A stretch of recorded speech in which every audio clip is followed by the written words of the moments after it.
So good morning everyone, welcome to the morning after show, the morning after the night before, and Newcastle lose away to Chelsea. If we're being honest, we were never expecting a win. I was optimistic, as I did a video just after I saw the team sheet.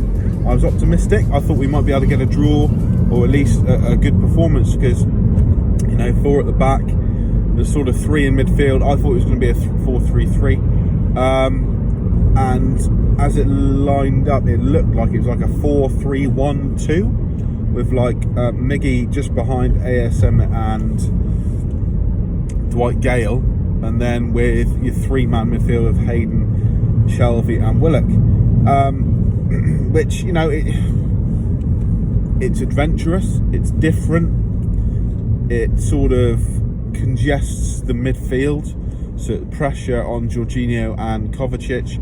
However, it's a lack of width, and that got exposed no end last night. Obviously, Chelsea played with their 3 centre backs.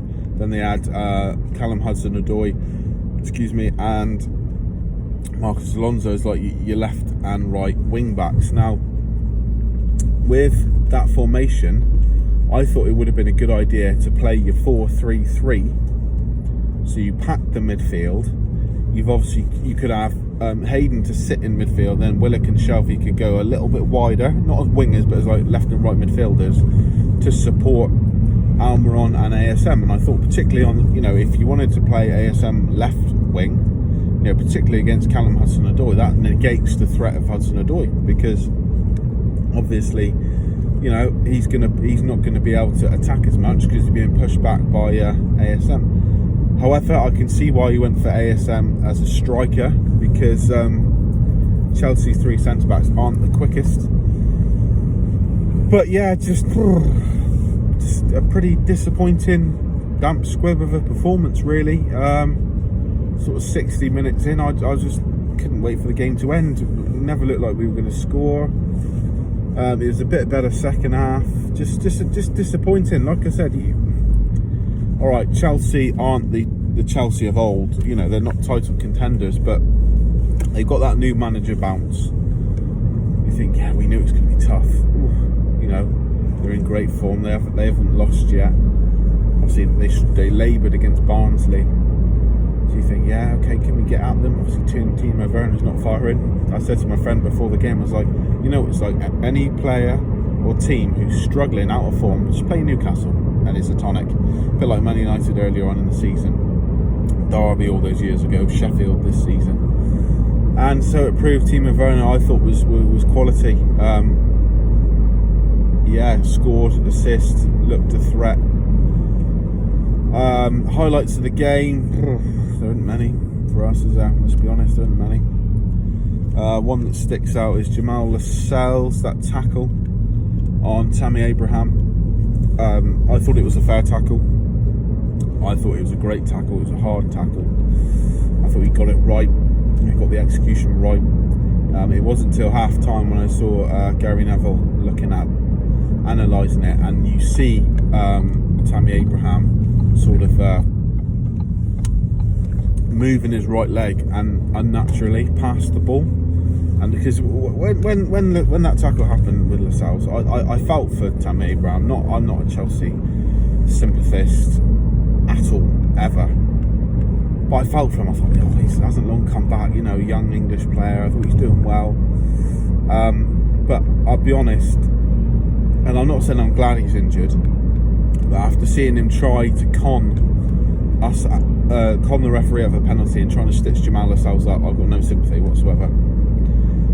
You know, you try cheating, you know, and it hasn't gone well for you. If you didn't do that, you probably wouldn't have got injured, and he may have had a better chance to score, because obviously Jamal Lascelles, it would have been, you know, instead of moving his right leg, he could have perhaps touched the ball on a little bit more. Obviously Lascelles was coming steaming back, but would he have missed it? Who knows?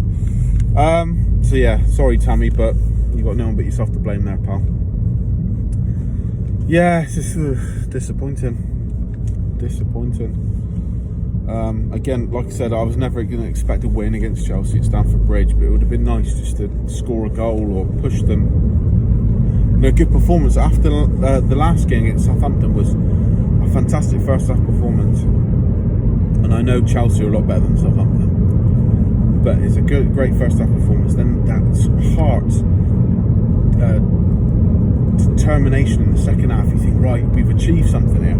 We've weathered a huge storm. The boys are going to be up for it. And it was just that no one was running for each other. Isaac Hayden, who I champion, is at 8 out of 10 every week.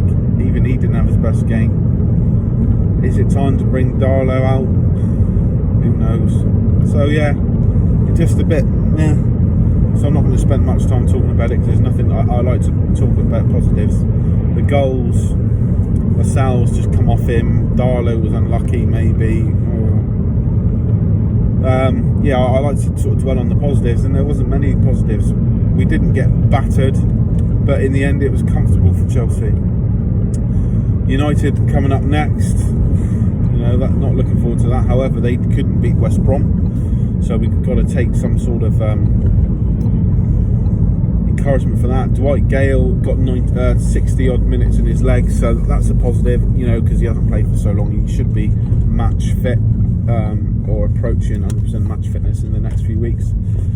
So yeah, that's a bit of encouragement. But yeah, overall, just getting into work now. Overall, it was a bit disappointing, to be honest. But like I say, United up next. Then I believe it's Wolves, and then Villa.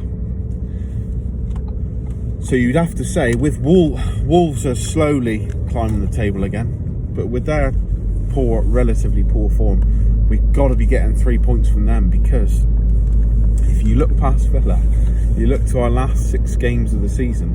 I looked at this last night and again this morning. I think it's something like it's like Liverpool, Arsenal, City, Sheffield, Leicester, Fulham. Now, with this new approach, because don't get me wrong, we weren't great last night. We were pretty crap, but nowhere near as bad as we have been at times this season. So with this new style of play, you've got to say, we should be looking to beat Sheffield.